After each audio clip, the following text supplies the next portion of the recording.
अगर हृदय से कहूं तो मैं और मेरा हृदय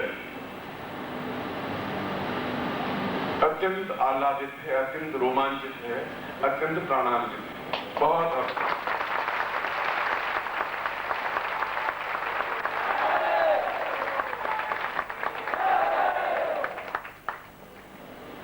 मुझे बांधने को जंजीर नहीं, प्यार की डोर चाहिए।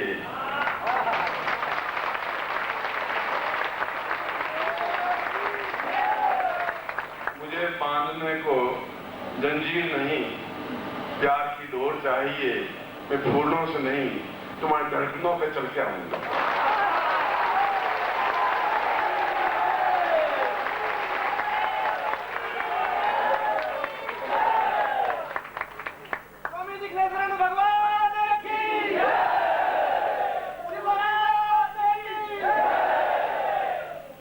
आज ही मैं आपके दिल की धड़कनों पे जब चल करके आया तो प्रत्येक धड़कन, प्रत्येक सांस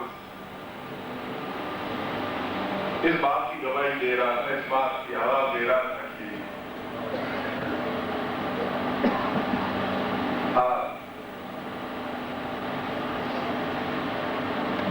हमारे जीवन के सबसे ज्यादा प्रिय गुरु है, सबसे ज्यादा प्रिय।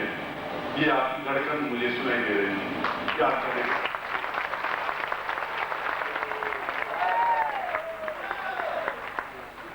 और इससे ज्यादा चाहिए ही कुछ नहीं। जहां तुम्हारी धड़कन हो, जहां तुम्हारा प्यार हो, जहां तुम्हारा स्नेह हो, जहां तुम्हारा अटैचमेंट हो, जहां तुम हो, वहीं पर मैं खड़ा हुआ हूं।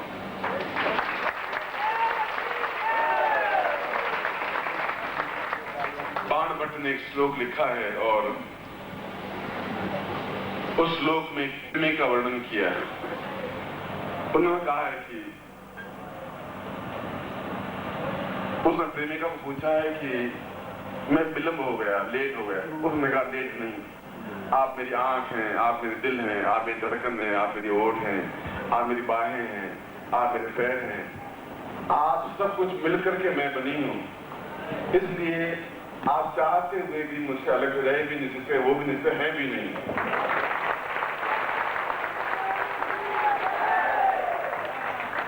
और आप भी मेरी प्रेमिका हैं, पूरी पूरी।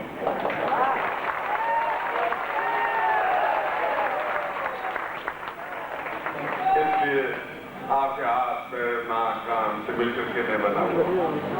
और वास्तव में मुझे बहुत प्रसन्नता हो रही है। मैं चिंतित था कि और बार-बार इन लोगों को डांट रहा था कि कोई तकलीफ नहीं हो किसी को, मगर इतना भी मैं निश्चिंत था कि इनको किसी प्रकार का तनाव होता ही नहीं। उन लोगों को मैंने ऐसा बना दिया है, भूख, प्यास, चिंता, कष्ट व्याप्त नहीं होता। केवल एक इशारा, एक संकेत, एक आंख की झपक बहुत होती है कि मैं कहूं कि तुम्हें आना है, वो सब तोड़ ताड़ के आ जाते हैं। और आप आए हैं और मेरे लिए बहुत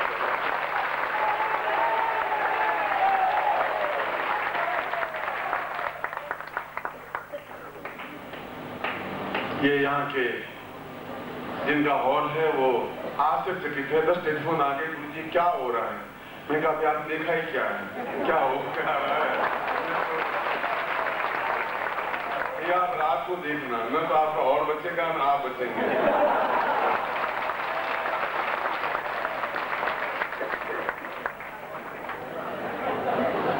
इसलिए ये पूरी रात आपकी मेरी, इसलिए आप चिंता नहीं करें।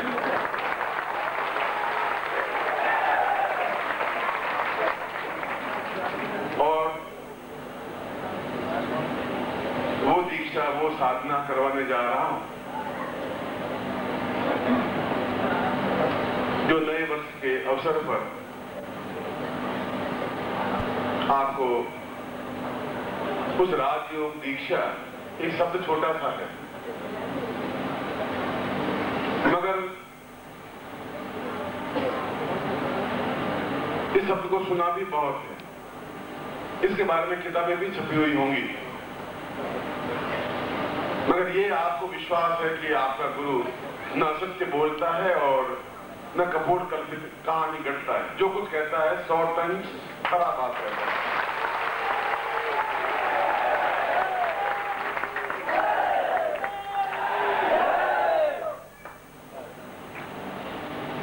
चाहे किताबें लिखी हुई हो या नहीं हो, 2-4 किताबें जरूर प्रकाशित होंगी, मेरी नजरों से नहीं गुजरी हैं,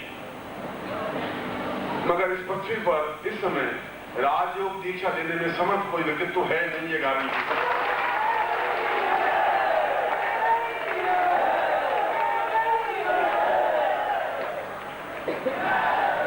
और अगर मैं अपने शिष्यों को राज नहीं बना दूं, राजयोग का तात्पर्य राज्य नहीं, सम्राट नहीं, बादशाह नहीं। राज का मतलब है अपने आप में महानतम बन जाने की क्रिया और तुरंत महानतम बन जाने की क्रिया।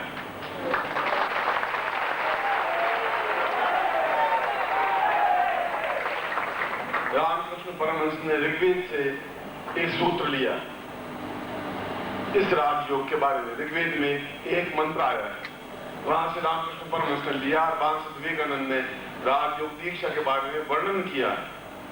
न मैं आलोचना कर रहा हूं उनकी, मैं उनके प्रति नमन हूं, मगर न रामकृष्ण परमहंस को इसका ज्ञान था। उन्होंने एक सूत्र लिया था, उसकी एक हल्की व्याख्या की। व्याख्या के अंत में विवेकानंद ने कहा कि काश मुझे राजयोग दीक्षा कहीं से प्राप्त हो जाती तो मैं जीवन को सौभाग्यशाली समझता। गांधी जी ने भी अपने जीवन में लिखा है कि मुझे जीवन में गुरु नहीं मिल पाया जो मुझे पूर्ण रूप से राजयोग दीक्षा दे सके, क्योंकि यह दीक्षा एक साधारण दीक्षा नहीं है। ऐसा नहीं कि मैं आपके ललाट पे हाथ लगा दूं, यह सब कुछ अपने आप को आपके हवाले कर देना है। मुझे पूरी तपस्या आपके अंदर समाहित कर देनी है।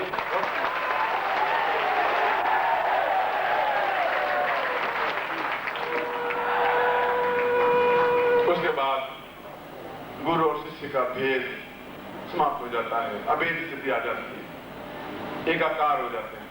और वही क्रिया, वही स्थिति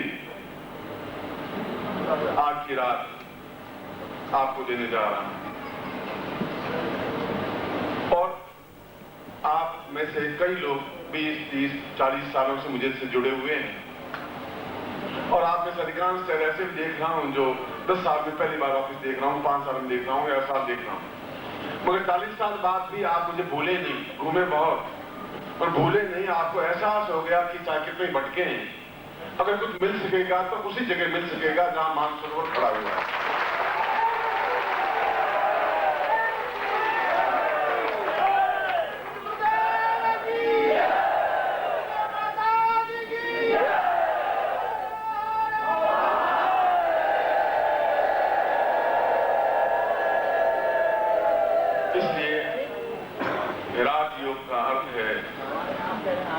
उस श्लोक में लिखा है, ऋग्वेद के श्लोक में लिखा है, जब आर्यों ने, और हम वापस सौभाग्यशाली हैं, आने वाली पीढ़ियों को सौगात देने जा रहे हैं। 21वीं शताब्दी के लिए हम सबसे आगे इस श्रेणी में खड़े हैं। पूरे 50 अरब लोगों के बीच में हम लोग हैं जो सबसे आगे खड़े हैं। सब हमारे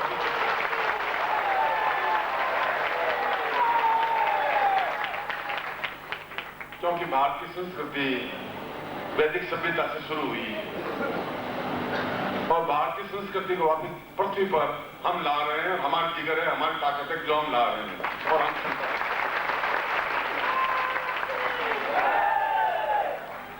राज का तात्पर्य है कि, राजयोग का तात्पर्य है कि मैं कमजोर हूं, कायर हूं, बुज़दिल हूं, समस्यापूर्ण हूं, तनावग्रस्त हूं, मगर एक झटका ऐसा लगे कि मैं उस समुद्र पर छलांग लगा सकूं, पार उतर जाऊं, समस्याओं से मुक्ति पा सकूं। पहला अर्थ इसका हुआ।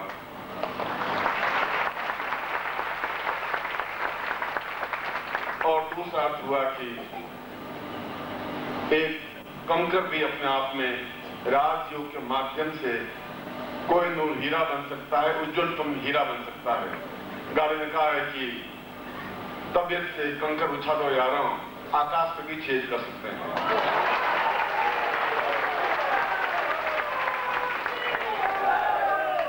और आज हम पृथ्वी पर तो खड़े हैं, और आकाश में हजारों छेद करके दिखा देना चाहते हैं कि हम क्या हैं और कितनी छलांग लगा सकते हैं।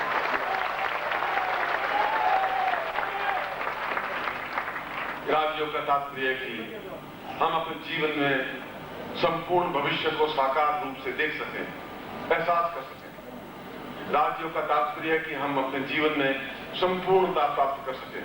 राजयोग का तात्पर्य है कि हम अपने जीवन का कायाकल्प कर सकें, वृद्धत्व नहीं रहे, बुढ़ापा नहीं रहे, समस्या नहीं रहे, जीवन में पाप, ताप, रोग, कष्ट, दुख, दारिद्र्य, कष्ट, पीड़ा, चिंता, व्याधि कुछ भी नहीं रहे और हम अपने आप में एक अद्वितीय व्यक्तित्व बन सकें, जहां मैं बार बार शब्द प्रयोग कर रहा हूं, पुरुष और महापुरुष। और महापुरुष भी हम में से बनते हैं, हम सब कुछ लोग बन सकते हैं, बनते हैं। आज की रात और फिर ये नया वर्ष और आप और मैं, ऐसा संयोग तो सौभाग्य से ही प्राप्त हो सकता है, इसके अलावा तो संभव भी नहीं है। और ये मात्र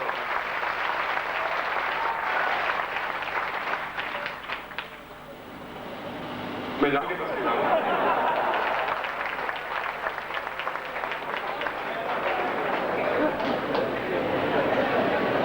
वहां पर जो विदेश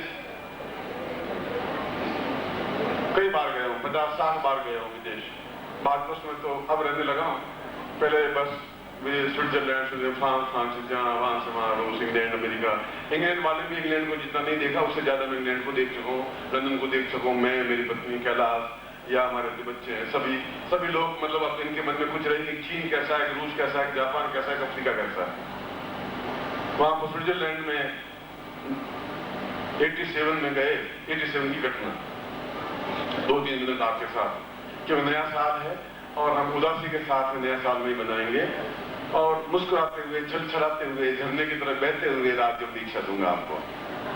तो वहां पत्नी साथ में थी, पत्नी ने कभी डिस्को डांस मेरे साथ देखा नहीं कि ये बेचारे गुरुजी, सीधे साधे गुरुजी हैं, ये डिस्को डांस कहां से करेंगे। इनको मैंने कभी समझाया नहीं और मैं बंबई में ट्रेंड हो चुका था।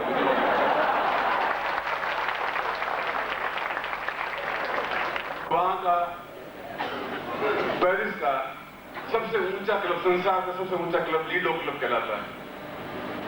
पत्नी को कहा कि आए हैं तो लीडो क्लब देख लेते हैं।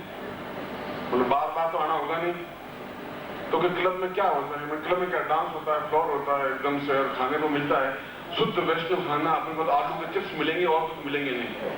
आलू चिप्स, पानी की गिलास साथ में लीजिए, खाते रहिए और डिस्को करते रहेंगे, देखेंगे तो सही। तो चलिए, पत्नी बेचारी सीधी साधी चली, अम्मी बात क्यों बिल्कुल बाप के पति की तरफ पीछे पीछे चलते थे, न कोई अकड़ न कोई बात, आगे आगे इनको पीछे पीछे चलते रहे। वहां फीस होती है $600, फ्रेंच डॉलर, $600 मेरे दिए, पत्नी को दिए, हम गए। एक मिस्टर पटेल थे गुजराती, वो हमारे साथ में थे। वो डिस्को उसको अच्छा करते थे, रात दिन को करते ही हैं, उनके लिए एक संस्कृति है। हमारे साथ एक दुभाषिया थी, जो मैं अंग्रेजी में बोलता था तो वो फ्रेंच में बोलती थी। फ्रेंच वाले अंग्रेजी से बहुत घृणा करते हैं, अंग्रेजी मां तुम्हारे फ्रांस में चलती नहीं। आप अंग्रेजी बोलेंगे तो पानी भी नहीं पिलाएंगे, चाय भी नहीं पिलाएंगे। You are English man, you speaking English, you are useless. इस प्रकार से उनके आपस में कई वर्षों से लड़ाई झगड़े चलते थे। तो वे फ्रेंच वाले इंग्लिश को पसंद नहीं करते और फ्रेंच कितना चलता नहीं था, तो दुबार से रखा था। लेडी थी और 20-21 साल की थी, 22 साल की थी। मैं जो बोलता, मिलने दो आते, मैं बोलता, वो ट्रांसलेट करती, समझाती रहती। उनका गुरु जी please come with Lido club and I am with you. Yes alright, चले। अब हम पैंट सूट टाई वाई पहने हुए और खड़े था, बिल्कुल पत्नी नहीं खड़ी। तो उसने कहा आप तो डांस करेंगे? मैं तो कि डांस मेरी पत्नी करती है, मुझे तो डांस तो थोड़ा ऐसा होता है, ये सारे बहुत पागल सारे नाच रहे हैं, सीने से लग रहे हैं, ये धड़क रहे हैं, ये क्या कर रहे हैं। यहाँ पर सब भगवान के अवतार हैं, आप इनको देखते दीजिए बस। तो हम खड़े 5-7 मिनट तो देखते रहे। फिर उसने लड़की ने हाथ पकड़ा कि चलिए डांस करिए गुरुजी, ऐसा डोंट वरी आई, मैं आपको सिखाती हूँ कि मैंने कहा स्टेप्स आते नहीं है, मैं डांस कभी किया नहीं और करेंगे आप, चलिए। मैंने वाइफ को और देखा, 2-3 बात कर। मैं सोचा क्या करेगा, 2-3 पग भरेगा, वापस आके बैठ जाएगा। मैंने कहा मैडम मुझे डिस्को उसको आता नहीं है, भारतीय नाच तो फिर भी आता हूँ, पटकने जैसे पटके डांस करता था, उसमें हमें कुछ खेलना आता नहीं। उनका मैं आपको सिखाती हूँ। वो ले गई, एक हाथ मेरा पकड़ा यहाँ से, एक कमर में हाथ डाला, चलो कोई अभी तक कोई खतरा नहीं है, चल रहा। फिर उसने कहा दाहिने हाथ में पटको, अब बायां पैर पटको, फिर दाहिने पटको, फिर बायां पटको, 4 बार दायां पटको, 5 बार बायां पटको। मैंने कहा मैडम अब तेरी मौत आई हुई है, मेरा सब शुरुआत है। मैडम तुमने डांस कितने साल, मतलब जिंदगी से डांस करती हो? उनकी डांस की स्पीड धुंधली होती है। तो मैंने कहा कि वो गाना लगाएं। तो गुरुजी वो सो स्पीड, मैंने कहा स्पीड तो स्पीड है, पढ़ेंगे तो पढ़ेंगे, मरेंगे तो एक साथ मरेंगे, धीरे क्या मरना है। उस डांस में उसकी उंगली पकड़ के और 4 बार उसको चक्कर कटवाते हैं लड़की, वो ऐसा कहलाता है। तो वो परफेक्ट डांसर है जो एक उंगली से पकड़ के 4 बार घुमा। मैं घुमा लेता था 30 बार 32 बार। तो अभ्यास यही किया था, फिर गुरुजी बन गया तो उसने छोड़ छाड़ दिया। अपनी बात पहली बार बोल रहा हूँ, नया साल है, इनका पत्नी कहते मैं झूठ बोलूंगा नहीं, जो भी कहूंगा सच कहूंगा, सच के अलावा कुछ नहीं कहूंगा। तो उसने कहा कि फिर आप डांस करेंगे? अब वो साहब अपने आप में बड़ी जोश में बहुत अच्छी डांस करूँ। मैंने कहा तुम तो बहुत डांस हो, पर मैं भी इंडिया से आया हूँ और चिंता मत करो। डांस शुरू हुआ, फ्लोर पे डांस स्टार्ट किया तो वो ऐसी चक्री पे चढ़ा उसको भी देखा था। फिर 5, 7 या 8 या 10 मिनट, कुल 32 मिनट का 35 मिनट का डांस होता है। वो मुश्किल से 14 मिनट डांस करने के बाद धड़ाम नीचे, और उसमें यूं मेरा कॉलर पकड़ कर खैंसी हुई, ये तो नीचे, ये सर कोट फट गया, कुर्ता फट गया, फिर पैंट नीचे गिर गया धड़ाम। आप कहाँ फॉर्म गया है? तो नहीं। बाकी लोगों ने पूछा सर डांस तो रुके, आप इतने चक्कर कटवाए एकदम से 1 सेकंड में 30 सेकंड को आ रही हो? मैं पाकिस्तान से आ गया। Then you know, yes. अभी वापस जगह है इसको, पहले तैयार था, छोड़ा मेरे को और बात की। वो हाथ पड़ गई, खड़ी हुई। मैंने जिंदगी में इतना तो देखा नहीं। आपने का पाउडर गया तेरा,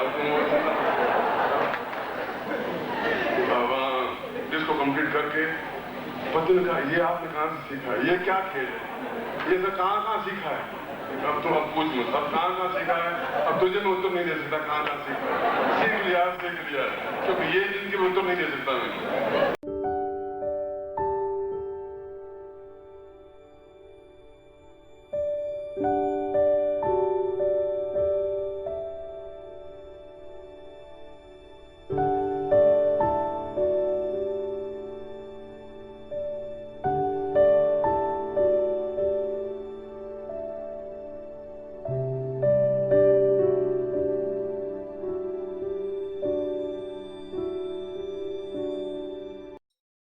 ओम परम तत्वाय नारायणाय गुरुभ्यो नमः।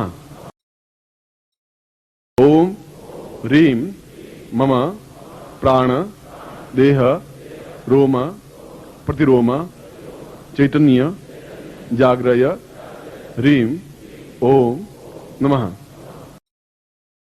ओम भूर्भुवः स्वः तत्सवितुर्वरेण्यं भर्गो देवस्य धीमहि धियो यो नः प्रचोदयात्।